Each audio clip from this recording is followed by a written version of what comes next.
A história econômica da França, olha, não é nada parecida com uma linha reta e tranquila. Na verdade, é mais como um cabo de guerra. Uma disputa que já dura séculos entre duas visões de mundo totalmente opostas. E são essas duas ideias poderosas que moldaram e que ainda hoje moldam o destino da nação. E a pergunta que está no centro de tudo é essa: a economia deve ser guiada por um Estado forte, centralizador que dita as regras, ou deve ser deixada para as forças do mercado, da inovação e da liberdade individual? Praticamente toda grande decisão econômica da França, desde os tempos de Versalhes até a era digital, pode ser entendida por essa tensão. E é justamente essa batalha constante que cria o que a gente chama de exceção francesa. Não é um modelo de livre mercado, como o anglo-saxão, e também não é uma economia totalmente planejada pelo Estado. É algo único, sabe? Algo forjado nesse conflito. E para a gente entender como isso aconteceu, a gente precisa voltar lá na origem de tudo. Para entender a França, é fundamental entender essa palavra aqui: dirigismo. Pensem no Estado não como um simples árbitro do jogo, mas como o arquiteto, o engenheiro-chefe da economia nacional. É ele quem decide quais indústrias são prioridade e como elas devem se desenvolver. E essa ideia não surgiu ontem, não. As raízes dela estão lá no século XVII, com um homem em particular, Jean-Baptiste Colbert, o poderoso ministro das Finanças do Rei Sol, Luís XIV. Foi ele quem pegou essa ideia de controle estatal e a transformou na verdadeira espinha dorsal do Estado francês. A estratégia do Colbert, que aliás ecoa até hoje, se baseava em 3 pilares. Primeiro, uma obsessão quase doentia pela qualidade. A ideia era que a França não deveria competir no preço baixo, mas sim na excelência, no luxo. Segundo, para garantir essa produção de elite, ele criou as manufaturas reais, que eram empresas estatais focadas em bens de altíssimo valor. E terceiro, ele tentou organizar as finanças do reino para bancar todo esse sistema. Com isso, ele basicamente criou o DNA do intervencionismo francês.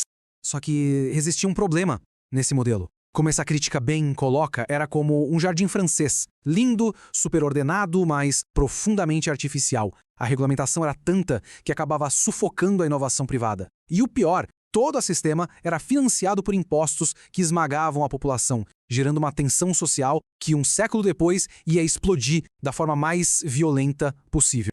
E essa explosão foi a Revolução Francesa. Um verdadeiro cataclisma político e, o que é crucial para a nossa análise, econômico. Ela não só derrubou a monarquia, ela demoliu as bases do antigo sistema econômico, colocando a França num caminho industrial totalmente diferente e, digamos, bem mais turbulento que o de seus vizinhos. O novo governo revolucionário estava completamente quebrado. E a solução que eles encontraram parecia genial na época. Pegar a imensa riqueza da igreja, todas as suas terras, e usar isso como garantia para um novo tipo de dinheiro de papel. Uma ideia que começou parecendo promissora, mas que terminaria em um desastre completo. Essa nova moeda era o assignat. No comecinho, funcionava quase como um título do governo, sabe? Pagava juros e era garantido por terras de verdade. Mas a tentação de simplesmente imprimir mais e mais para pagar as contas do Estado, ainda mais com as guerras chegando, ela se provou irresistível. E essa tabela aqui, ela mostra o colapso de forma brilhante. Olhem só a trajetória. De quase 100% do seu valor, o assignado simplesmente desaba para menos de 1%. Durante o período do terror, o governo tentou forçar o valor da moeda na base da guilhotina, mas assim que o controle acabou, a hiperinflação explodiu. A consequência disso tudo, uma espécie de fobia de inflação que marcaria a mentalidade financeira francesa por gerações. Depois de todo esse caos, a França finalmente se industrializou, mas do seu jeito. Muita gente descreve esse período como lento ou atrasado se comparado com a Grã-Bretanha. Mas vamos olhar os dados do PIB per capita. A França cresceu a uma taxa muito respeitável, bem parecida com a dos seus rivais. O ponto crucial aqui é o seguinte: não foi um fracasso, foi um modelo alternativo, menos focado em produção em massa e mais naquela tradição herdada de Colbert, produtos de altíssima qualidade, luxo e alto valor agregado. Avançando bastante no tempo, a gente chega no pós-Segunda Guerra Mundial. A França estava em ruínas. E é justamente a partir dessa destruição que surge o maior trunfo do dirigismo francês. Um período de crescimento tão espetacular que ganhou até um nome próprio. Les 30 Glorieuses, os 30 anos gloriosos. 30 anos. Imaginem só, uma economia que não para de crescer, modernizando o país inteiro, criando uma enorme classe média e transformando completamente a sociedade. Foi a prova máxima, pelo menos por um tempo, de que o dirigismo podia sim dar muito certo. Mas como eles conseguiram isso? Basicamente, foram 3 motores principais.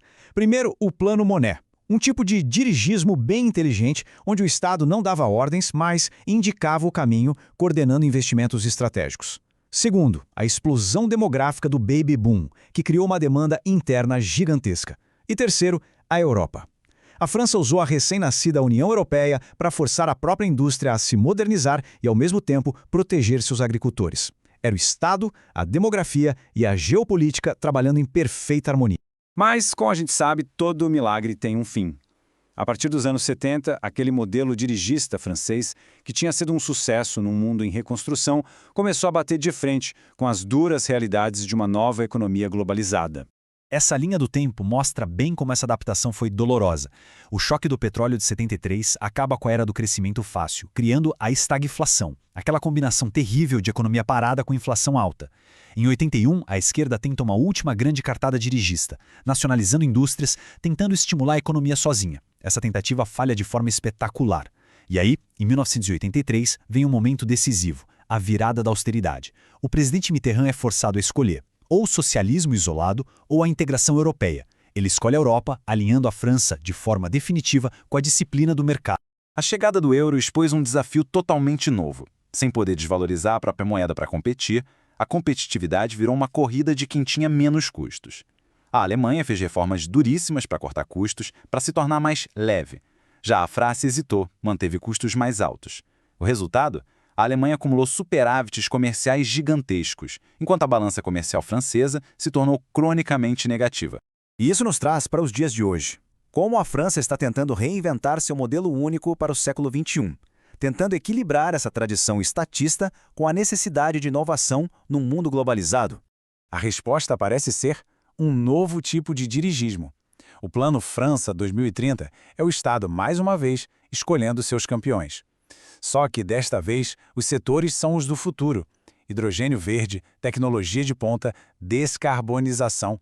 É quase um Colbert 2.0, adaptado para o nosso tempo.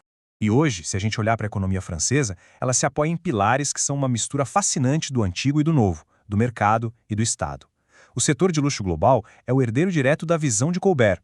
A French Tech representa um novo dirigismo, onde o Estado não constrói fábricas, mas impulsiona ecossistemas de inovação. E a energia nuclear, talvez a maior aposta estatal de todas, de repente se tornou um ativo estratégico vital na nova geopolítica da energia. E assim, a gente volta àquela questão central que define a França. O pêndulo continua oscilando entre o Estado e o mercado.